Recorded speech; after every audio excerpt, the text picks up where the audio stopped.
पूर्वीचे नवीन शोधाचे या यूट्यूब चॅनलवरती आपलं हार्दिक स्वागत आहे मैत्रिणींनो. तर हा प्रवास आपला आहे औली ते जोशीमठ ते हेलंग आणि हेलंगपासनं आम्ही जात आहोत उर्गम घाटी.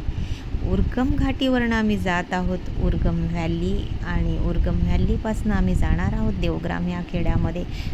निसर्गाच्या सहवासात असलेलं देवग्राम हे खेडं म्हणजे साक्षात पंचकेदारमधील कल्पेश्वर महादेवांचं निवासस्थान आणि पंचबद्रीमधील ध्यानबद्रींचं निवासस्थान. अशा दर्शनासाठी आम्ही हा प्रवास करताना ह्या प्रवासामध्ये मला मिळालेले हे सुंदर असे दृश्य अगदी मी फोनमध्ये टिपत होती. खास तुमच्यासाठी मैत्रिणींनो, हा प्रवास हा कसा करायचा, कधी करायचा आणि कुठून सुरुवात करायची इथपासून सगळी माहिती मी तुम्हाला माझ्या यूट्यूब चॅनलवरती देणार आहे. त्याच्या अगोदर ह्या प्रवासातील काही जी दृश्य मी मोबाईलमध्ये कैद केली आहेत ही केवळ तुमच्यासाठी मी तुम्हाला शेअर करत आहे, पाठवत आहे.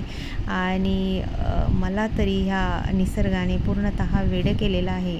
तुम्हालाही नक्कीच इथं हा निसर्ग आकर्षित करेल, साथ घालेल, आनंद देईल आणि तुम्हीही त्याचा आनंद घ्याल मी अपेक्षा करते.